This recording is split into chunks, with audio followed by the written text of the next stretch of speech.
오늘은 하이투자증권의 이화진 과장님 그리고 신한금융투자 이상경 차장과 함께하겠습니다. 안녕하십니까? 네, 안녕하세요. 네. 오늘 두 분과 함께 시장의 전체적인 점검부터 들어가 보도록 할 텐데요. 주제 먼저 만나보도록 하죠. 네, 오늘 앞서서 말씀드렸던 환율이 시장의 특징이죠. 환율의 향방에 대한 분석을 해보고 또 오늘 개막한 MWC 2023 관련해서 주목해볼 종목들 그리고 다시 살아나는 로봇주에 대한 전망도 들어보도록 하겠습니다. 글로벌 증시가 회복을 하는데도 불구하고 코스피가 힘이 없습니다.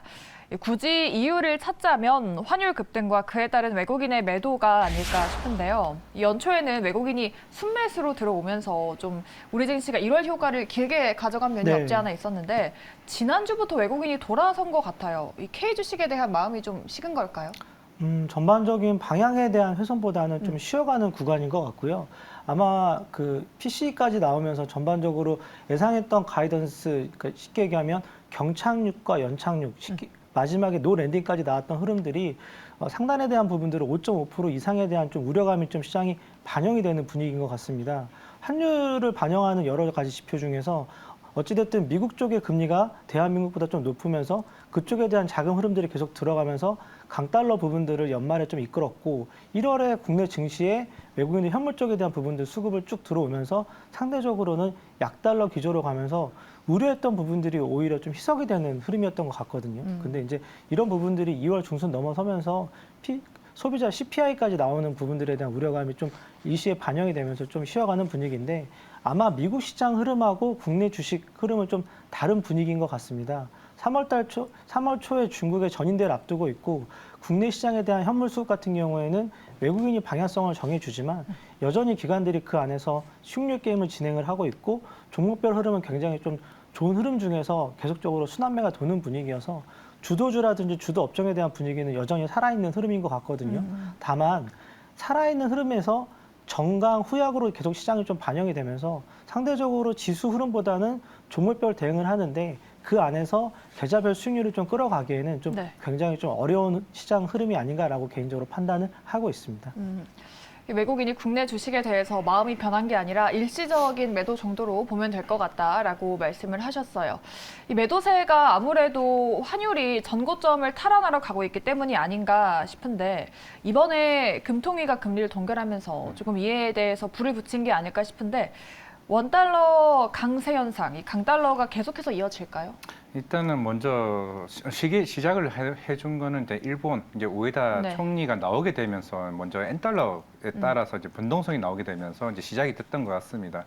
이때로 우에다 가조 총리 같은 경우는 이제 군용 정책에 대해서 좀 완화적인 스탠스를 가지고 있는 어떤 상황이기 때문에 사실 그동안 물가를 잡는 입장에서 오히려 좀 강하게 해줘야 되는 지금 상황에서 오히려 완화적인 스탠스를 가지고 있고 오늘 입장에서도 그런 지금 우리가 지금 하고 있는 정책에 대해서는 또 계속 굉장히 적절하다는 이제 표현을 했었기 때문에 그런 아시아 증시 환율에 대한 변동성도 굉장히 컸었던 부분이고 물론 이제 이번에 금통위에서도 동결을 했지만은 이제 작년부터 이제 꾸준하게 이창용 한국은행 총재 같은 경우는 미국이랑 한국과의 금리 차이에 대해서는 크게 우려할 수는 크게 지금 중요한 상황이 아니라고 얘기를 했던 만큼 왜냐하면 우리나라는 우리나라의 입장이 또 있는 상황이고 그만큼 부동산에 대한 우려도 꾸준하게 나왔던 부분이었기 때문에 그런 시기 적절한 부분이 일단 동결로 계속 유지됐던 부분이 있는 것 같습니다. 물론 이 시간이 여기서 꾸준하게 미국이 많이 금리가 물가가 안 잡힌다라고 가정을 했을 때는 이제 그런 금리 차이가 굉장히 미국과 한국의 금리 차이가 커진다라고 가정을 했을 때는 그에 대한 우려가 이제 환율 쪽에서 계속 나올 수 있을 것으로 보이고 있고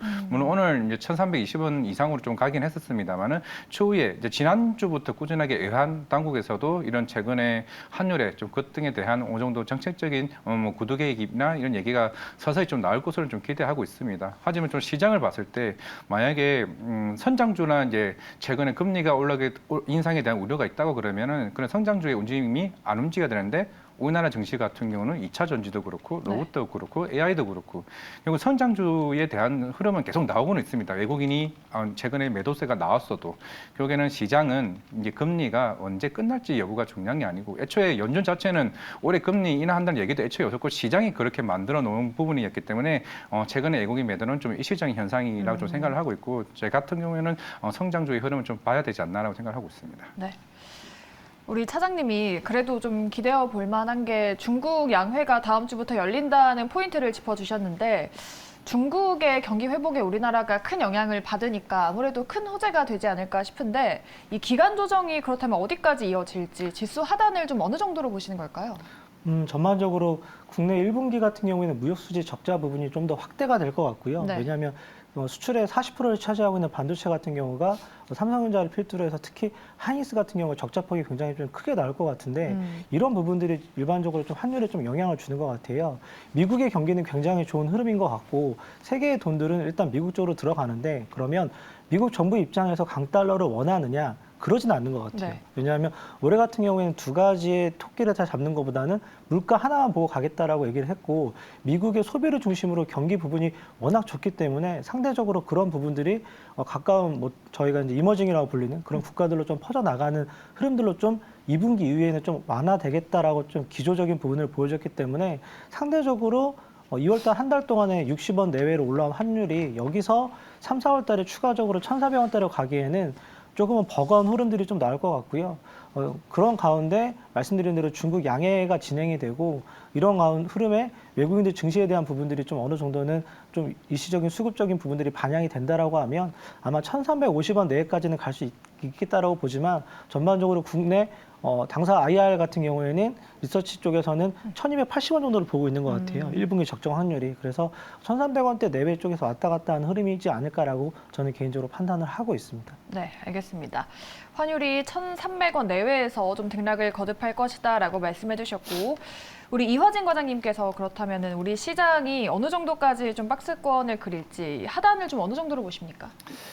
저는 이제 지금 오늘 단에 어느 정도 하단으로 보고 있는데 물론 이번 주에 뭐 네. ISM 제조업 지수도 발표가 있고 이제 유럽 쪽에 이제 CPI 물가 지수 여러 이벤트들이 있습니다. 하지만은 유럽 경기는 어느 정도 지난주부터 꾸준하게 이런 회복세가 보였던 부분이 있었고 네. 사실 결국에는 미국이 이제 문제라고 좀 생각을 할 수가 있는데 물론 다음 달에 열릴 뭐 2월 달에 고용 보고서가 좀 발표를 될 것으로 보이고는 있습니다만은 사실 1월에 나왔던 고용 보고서 자체는 어느 정도 제가 봤을 때는 좀 계절적인 요인도 좀 포함됐다라고 가정을 했을 때 만약에 거기 나온 고용 보고서 생각보다 잘 나왔다, 생각보다 못 나왔다라고 가정을 했을 때는 좀 시장은 오히려 크게 좀 반등할 여지가 굉장히 크다라고 볼 수가 있고 물론 2차 전지도 굉장히 강하죠. 물론 지난주 금요일 같은 경우에는 미국 이제 오히려 2차 전지가 많이 빠졌음에도 불구하고 우리나라의 지수를 지탱하고 있는 반도체나 2차 전지에 대한 부분은 2차 전지는 일단은 계속 흐름이 좋아지고 있고 반도체에 대한 부분은 이미 어느 정도 바닥이 꾸준하게 좀 설이 나오고 있는 만큼 반도체 2차 전지가 시장을 이끌어준다라고 가정을 했을 때는 충분히 오늘 지수단에는 오늘 마지막에도 지금 선물 쪽에서는 외국인이 막판에 대거 3천억을 다시 좀 매수세로 돌아섰거든요. 결국 이런 흐름들 자체가 일단은 외국인은 단기적인 흐름에서 차익 신호를 나오고 좀 중장기적으로는 다시 좀 매수세로 돌아서는 흐름을 나오지 않을까 생각하고 있습니다. 네. 오늘을 바닥으로 해서 시장이 전체적으로 반등할 수 있을 것이다라는 말씀을 해주셨습니다. 두 분과 함께 환율과 시장에 대한 분석을 들어봤고요. 다음으로는 오늘 개막한 MWC에 대해서 이야기해보도록 하겠습니다. 우리나라 기업이 130개 정도가 참여했다고 합니다. 키워드는 6G, 메타버스, 로봇, 자율주행 많은데 오늘 종목들 움직이는 거 보면은 최대의 화두는 로봇이나 AI이지 않나 싶은데요. 우리 차장님께서 또 방송에서 최근 핫한 테마인 에로배우를 또 처음 언급하신 분이라고 하셨던 만큼 이 섹터 계속 가겠습니까? 아마 이제 1월 효과를 준비를 하고 시장의 중심이 되는 업종들, 특히 CES에서 딱 두 가지를 강조를 했거든요. 네. 거기서 나왔던 부분들이 시장에 전반적으로 반영이 되고 있는데 바로 AI와 로봇이었습니다. 근데 이제 MWC 같은 경우에도 스페인에서 열리고 있고 이제 이번 주 안에 마무리를 하는데 KT 대표이사가 기조연설을 하고 SK텔레콤이 참여를 하고 말씀하신 대로 120여 개 국가의 기업들이 참여를 하는 가운데 시장의 전반적으로 향후 방향성에 대해서 고민을 하는데 아마 계속적으로 MWC에서 작년도 그렇고 올해도 그렇고 강조되는 부분이 이제 끊기지 않는 통신. 그러니까 이제 자율주행으로 간다라고 하면 차가 움직이는 가운데 통신이 끊기면 네. 사고가 발생이 되잖아요. 이제 그런 부분들에 대해서 강화되고 그리고 하나 더 말씀을 드리면 공유에 대한 이야기가 나올 것 같아요. 넷플릭스를 중심으로 통신망을 이용해서 이제 다 같이 공유라는 플랫폼을 가지고 가는데 이런 부분들에 있어서 공유 경제에 대한 부분들을 강화하는 모멘텀이 좀 나올 것 같다라고 개인적으로 좀 판단을 하고 있거든요. 그리고 그 밑단에 저희가 이제 지난주랑 이번 주에 계속 화두가 되고 있는 챗 GPT, AI에 대한 부분들이 좀 얘기가 될 것 같은데 그런 분위기 때문에 이번 주 같은 경우에도 AI 관련된 부분들, 로봇에 관련된 부분들이 시장의 주도 테마로 이끌어가는 흐름인 것 같습니다. 근데 작년 같은 경우에도 대부분 이런 박람회가 끝나고 나면 기대했던 모멘텀이 희석이 되면서 주가가 좀 쉬어가는 흐름들을 좀 보여주는 흐름인 것 같거든요. 근데 올해 같은 경우에는 로봇과 챗 GPT 같은 경우는 국내에서 끌고 가는 테마가 아니라 미국을 중심으로 계속적으로 이야기가 되는 좀 큰 흐름인 것 같아요. 그렇기 때문에 계속적으로 좀 스터디를 해서 정말 자신 있고 이 기업에 대한 내용들을 정확히 파악한 기업 같은 경우에는 뭐 한두 달 끌고 가는 게 아니라 올해 연말 내년까지 좀 쭉 이어져 가는 좀 중장기적인 흐름들을 좀 만들어서 포트를 구성하는 게 제가 말씀드린 에로베어에 대한 부분들이었던 것 같거든요. 네. 그렇기 때문에 아마 MWC에서도 이런 부분들이 좀 이연이 될 것 같습니다. 네. 에로배우라는 섹터 처음 언급하셨고 또 올해 내내 조금 봐야 되는 것 같다라고 말씀을 하셨어요. 관련해서 말씀하신 그런 테마성 종목들은 정말 잘 움직이고 있는데 뭐 삼성이나 SK 같은 이 핵심 종목들은 테마성으로 움직인 종목들보다는 흐름을 좀 내지 못하고 있거든요. 이게 참 대응하기가 어려운 부분인 것 같은데 어떻게 대응을 해봐야 될까요? 물론 이제 통신사 같은 경우는 그냥 하나의 뭐 여군제나 서비스로 이제 좀 진행될 것으로 보이고 있고, 네. 뭐 삼성전자 같은 경우는 이제 갤럭시에 그냥 탑재된다라고 좀 볼 수가 있기 때문에 물론 네이버와 같은 이제 인공지능 새로운 서치 GPT에 대한 서비스를 이제 출시한다는 측면에서는 오히려 네이버가 오히려 향후 매출 비중에서 굉장히 큰 파급력을 좀 차지할 수 있을 것으로 보이고 있고, 결국 시장을 이끄는 거는 나중에 항상 이제 로봇도 그렇고 새로운 테마가 나오게 되면은 결국 마지막에는 이제 기간 수급이라고 하죠. 결국 ETF나 이런 부분들이 또 하나의 수급적인 요인이 또 생길 수밖에 없는 이제 상황이 될 수밖에 없습니다. 결국은 이 큰 단에서 움직이게 되고 이런 작은 단에서 기술 개발이나 관련된 수주적인 측면에서 좀 할 수 있을 것으로 보이고 있고, 결국에는 보통 이런 AI와 6G나 로봇들 같은 경우도 뭐 당장에 지금 이 회사들이 얼마나 벌 수 있지에 대한 컨셉은 나올 수가 없습니다. 결국은 향후 파급력에 따라서 성장성을 볼 수밖에 없다라고 좀 생각할 수가 있기 때문에 결국 이런 테마적인 흐름들은 나중에 카카오 코GPT나 아니면 서치GPT나 대부분의 전 세계적인 경쟁이 조금 과열되어질 때가 어느 정도 제가 봤을 때는 좀 고점이라 좀 생각을 하고 있고, 지금 상황에서는 오늘은 그런 수급적인 이양으로 좀 봐야 되지 않나 생각하고 있습니다. 네. AI와 관련된 신기술을 직접적으로 개발하고 있는 기업들을 보는 게 어떠겠냐. 그 안에서 네이버도 언급을 해주셨는데 우리 이상경 차장님도 그런 관점 어떠신지, AI를 직접 개발하고 있는 대형주에 투자해보는 건 어떨까요? 뭐 전반적으로 가장 앞선에 있는 부분들은 국내 기업들도 있긴 하지만 네. 상대적으로 미국에 상장되어 있는 기업들이 그런 역할들을 하고 있고, 뭐 아침에 얘기를 본다라고 하면 작은 기업 6배, 그 밑단에 있는 기업이 한 20배 정도 오르는 흐름들이 이어졌거든요. 그래서 국내 같은 경우에도 뭐 마인즈랩을 비롯해서 뭐 셀바스 AI, 그 밑단에 있는 작은 기업들이 움직임이 나오고 있는데, 아직까지 긴 흐름으로 본다라고 하면 사실은 국내에서 네이버가 가장 그 앞선에 있는 역할들을 할 수 있는 가장 대표적인 기업인 것 같고요. 그래서 작은 테마 업종들은 단기적으로는 시장 대응이라든지 단기적인 모멘텀에 의해서 주가 대응을 하되, 여전히 중장기적인 흐름 같은 경우에는 네이버가 중장기적으로 봤을 때는 가장 우선시 돼야 될 대표적인 종목인 것 같습니다. 네. 국내에서는 네이버가 AI 신기술 관련해서 가장 앞선 기업이다. 이 단기성 테마주가 아니라 네이버는 조금 중장기적으로 봐도 될 것이다 라고 코멘트를 해주셨습니다. 이 MWC 안에서 한 축이었던 로봇주도 오늘 정말 뜨거웠는데요. 저희가 세 번째로 로봇 섹터에 대해서 들어보도록 할 텐데, 오늘도 상승률 상위 로봇주가 대거 올라왔습니다. 그리고 뭐 증권가에서도 로봇주에 대한 목표가를 대폭 상향하는 등 열기가 식지 않습니다. 이 테마 쏠림 현상이 정말 강한 것 같습니다. 맞습니다. 지금 보통 뭐 레인보우 로보틱스나 로보티즈 같은 경우는 매출에 대한 전망은 그렇게 크게 높지는 않습니다. 실제로 뭐 전년 매출이 150억, 200억, 300억 버는 이제 회사고, 뭐 올해 해봐야 뭐 200억, 300억 그 정도 이제 컨센 정도로 볼 수 있기 때문에 사실 이런 로봇들은 지금 실적을 바라보고 지금 주가가 올라가는 게 아니고 향후의 성장성에 대해서 좀 가는 부분이라 생각을 하고 있거든요. 결국 정부도 지금 꾸준하게 이런 관련된 서비스나 의료용이나 그리고 그런 산업용에 대해서 이제 투자나 이 관련된 수요가 꾸준하게 지금 나오는 현상이라 좀 볼 수가 있을 것 같고, 이 작년 한 11월, 12월쯤에는 이런 서비스용 로봇 시장에 대한 규모가 그렇게 크지는 않았습니다. 네. 근데 서서히 지금 이제 주가가 올라가고 있는 것들이 뭐 SBB테크나 뉴로메카나 이런 커피나 치킨 관련 로봇들이 지금 수혜를 받는 것으로 보이고 있는데, 이제 여기서 하나의 나오는 흐름들이 어느 정도 힌트가 될 수가 있는 게, 결국 이번 정부에 대해서는 로봇에 대한 투자를 아끼지 않겠다라고 지금 네. 얘기가 나왔던 거고, 대기업들도 이제 삼성전자마저도 이제 가정용 서비스 로봇을 지금 준비하고 있는 만큼 지금 일단은 이제 치킨, 커피 이와 같은 로봇이 나오는데, 실제로 지금 계속 고용 관련해서 이슈가 계속 나오고 있고, 인건비의 부담이 나오고 있고, 결국 이런 자립형 경제, 뭐 자영업을 살리기 위해서는 결국에 이런 제가 볼 때는 구독 서비스라거나 RAAS라는 부분들을 결국 보조금 지원의 혜택으로 갈 수밖에 없는 상황이 좀 될 것으로 보이고 있습니다. 네. 실제로 지금 저 화면에 나오는 로봇 같은 경우에도 대략 한 달에 150만 원 정도 합니다. 월간 구독 서비스로. 뭐 약정을 한다 그랬을 때 실제로 인간이 가지고 있는 최대한 이제 최저 임금 부분도 훨씬 더 싸다라고 볼 수가 있겠지만은 네. 더 이제 쓰게 만들려고 하는 이런 보조금까지 채택이 된다라고 했을 때 앞으로 이런 로봇에 대한 수요는 제가 봤을 때 서비스용 로봇이 먼저 움직일 것으로 보이고 있고, 물론 최근에 의료용 AI도 얘기가 나왔다시피 그와 관련된 의료 로봇, 최근에 큐렉소 흐름도 그렇지만은 그런 의료 로봇까지 덩달아 나올 것을 보고, 산업용 같은 건 워낙 이제 규모가 큰 부분이다 보니까 최근에 뭐 삼성전자가 레인보우 로보틱스나 뭐 EM텍에 대한 수주도 계속 나왔던 부분이기 때문에 앞으로 이제 이런 컨센 부분이 아니라 사실 목표가 상향했던 이유도 결국에는 우리나라뿐만 아니라 중국과 이제 글로벌 시장 자체 내에서 움직인다는 측면에서는 제가 볼 때 좀 중장기적으로 계속 갈 수 있는 흐름은 되지 않을까 생각하고 있습니다. 네, 정부 정책뿐만 아니라 대기업에서 로봇 산업을 키우고 있기 때문에 조금 중장기적으로 쭉 가지 않겠냐라고 말씀해 주셨어요.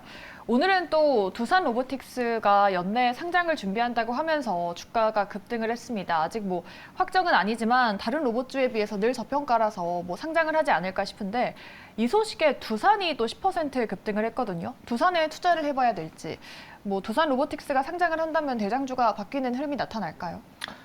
전반적으로 레인보우 로보틱스 삼성 쪽에서 지분 투자 얘기가 나오고 나서부터 네. 관심을 받았고, 로봇 산업 같은 경우에는 좀 이런 흐름들을 봐야 될 것 같아요. 혹시 뭐 화면을 보여주시면 좋은데, 네. 과거 LNF 같은 경우가 제가 5, 6년 전에 처음 탐방을 갔을 때 주가가 이제 그때는 여전히 적자였어요. 근데 처음에 이때 얘기가 나왔던 게 LG 화학, 특히 이제 그때는 LG 엔솔이 없었죠. 그쪽하고 통해서 테슬라 쪽하고 납품 계약에 대한 부분들을 진행을 하고 얘기가 되는 것 같다라고 했는데, 이 적자에서 흑자로 돌아서고 난 다음부터도 주가가 한 10배 정도 올랐잖아요.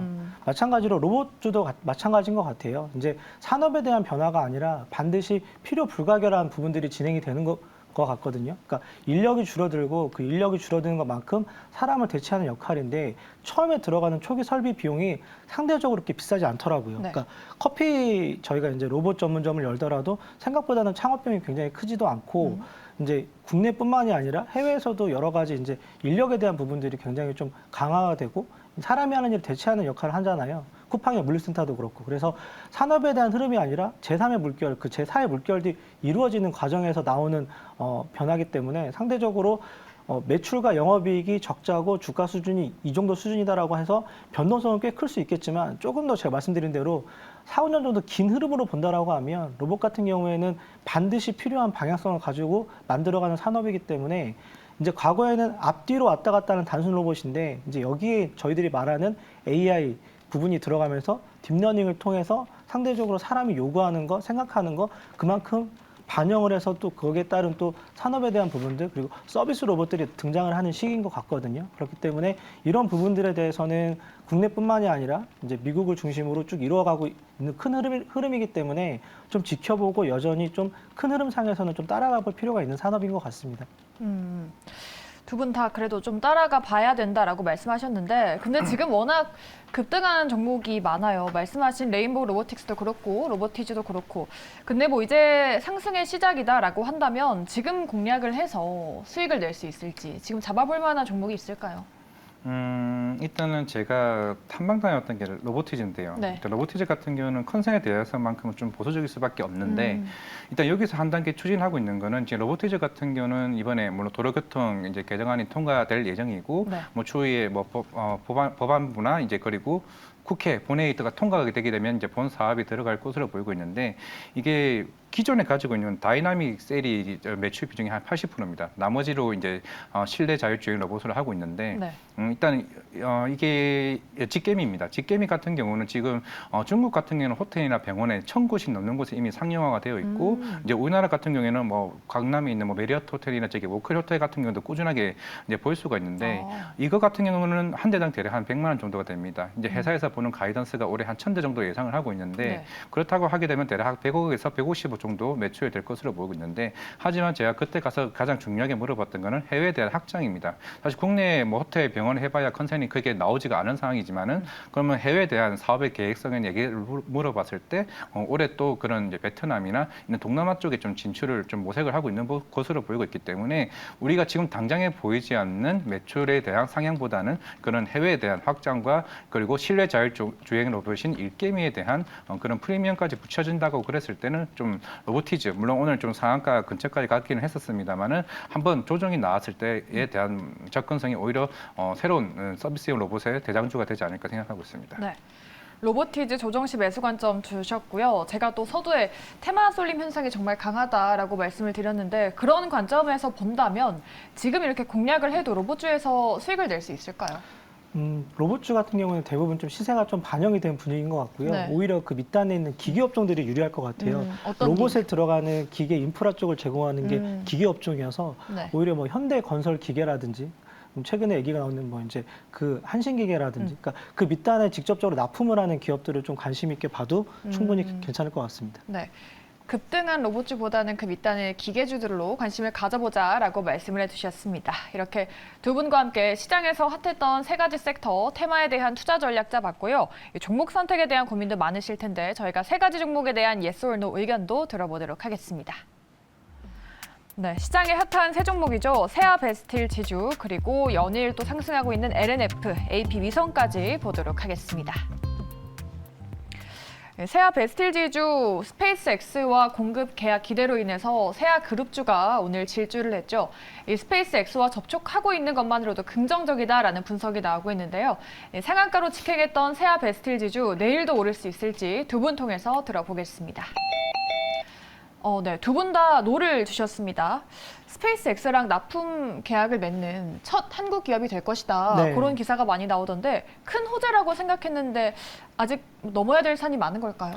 뭐 전반적으로 스페이스X 3월 1일 날 준비를 하고 있고 실현이 되면 아마 이제 국내에 관련된 우주항공 기업들이 좀 움직임이 나올 텐데 이제 성공을 하더라도 주가가 올라갔다가 좀 쉴 것 같고요. 만약에 실패를 한다라고 하면 기대감이 좀 선반영이 되면서 주가는 좀 쉬어가는 흐름들이 나올 것 같습니다. 다만 처음 스페이스X 쪽하고 이제 매출이 이어지고 이제 과거에 이제 세아베스트 같은 경우에는 기아 특수강이라 그래서 네. 이제 기아 쪽에서 나와서 이제 세아 쪽의 M&A에 돼서 특수강 쪽에서는 좀 좋은 역할을 하고 있어서 전장 부분에도 좀 들어간 흐름들이 있거든요. 그래서 워낙 철강 업종 같은 경우에는 전반적인 퍼가 3배 정도 기록을 하고 있기 때문에 시장에서 좀 관심을 가지고 지켜보되 현재 이미 좀 주가에 좀 반영된 부분이 있기 때문에 조금은 좀 관망하면서 좀 지켜보는 게 맞지 않냐라고 생각을 하고 있습니다. 네. 스페이스X가 호재지만 조금 단기적으로 움직이지 않을까라고 하셨습니다. 우리 이화진 과장님도 같은 의견이신지 조금 추가할 만한 부분이 있을까요? 비슷한 의견이라 볼 수가 있고 사실 아직까지 확정난 이제 기사라고 나지 않는 그런 그렇죠. 기사라고 볼 수가 있기 때문에 물론 추후에 이제 나고 나서 뭐 특수 합금에 대한 실제 수량이나 이런 부분이 또 숫자로 향후 좀 컨센이 좀 높아지거나 이럴 경우에는 다시 봐야 되지 이런 단기적인 급등으로 인해서 좀 접근은 조금 조심스러운 게 아닌가 생각하고 있습니다. 네. 아직까지 뭐 논의 과정이 만만치는 않은 것 같습니다. 세아 베스틸 지주에 대해서는 두 분 다 노 의견 주셨고요. 다음으로는 LNF 보도록 하겠습니다. 우리 지난주에 이화진 과장님이 또 LNF를 관심주로 얘기를 해주셨는데 오늘도 뭐 3%가량의 상승을 보여줬습니다. 여기서 더 갈 수 있을지 두 분 통해서 들어보도록 하죠. 네, 우리 이상경 차장님은 노를 주셨고 우리 이화진 과장님은 여전히 예스를 주셨습니다. 우리 과장님, 테슬라에 지금 양극재를 납품하는 정말 핫한 기업으로 꼽히고 있는데 앞으로도 더 갈 수 있다고 보시는 거죠?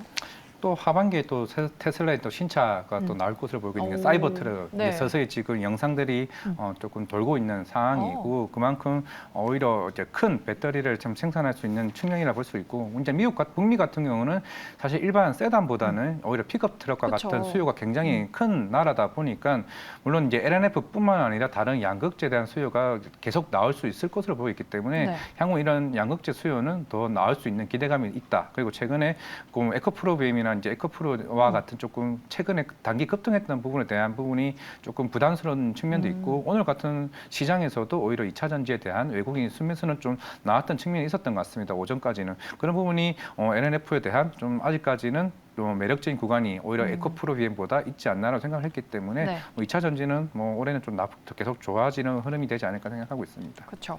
에코프로 그룹주 대비해서는 많이 급등하지 않은 부분이 있기 때문에 부담스럽지 않다라고 말씀하셨는데 증권가에서도 목표 주가를 올려 잡고 있더라고요. 그런데 노를 주신 이유가 뭘까요? 주가 수준이 좀 일정 부분 많이 올라와 있는 상태인 것 같고요. 2차 전지도 특히 양극재 쪽 같은 경우에는 일시적인 공매도 수급이 들어오면서 이제 대환과 이런 대출이 이루어지는 가운데 주가에 좀 반영이 되는 부분들이 좀 큰 것 같아요. LNF 같은 경우에는 4분기 영업이익과 실적이 가이던스 기준으로 한 28% 정도 덜 나온 상태였기 때문에 상대적으로 올해 하반기에 턴어라운드 한다고 하더라도 대부분 양극재 같은 경우에는 캐파 증설을 통해서 주가가 한 단계 레벨업되는 흐름들을 보여줬거든요. 3월 초에 IRA 세부 법안이 통과가 되면 네. 미국 쪽에 들어가는 특히 이제 증설에 대한 부분들이 확정이 되면 주가를 한 단계 레벨업 할 수 있겠지만 현재 월말만 놓고 본다라고 하면 주가 수준이 일정 수준 올라와 있는 상태에서 혹시라도 공매도에 대한 부분들, 특히 이런 부분들에 대해서 다시 한번 트리거가 발생이 된다라고 하면 장중의 변동성은 좀 굉장히 클 것 같아요. 그래서 말씀드린 대로 실적이 나온 전후에 좀 비중을 줄이고 실적이 발표된 이후에 다시 또 비중을 좀 늘리는 그런 트레이딩 전략을 좀 가져가는 것도 하나의 좋은 방법일 것 같습니다. 네.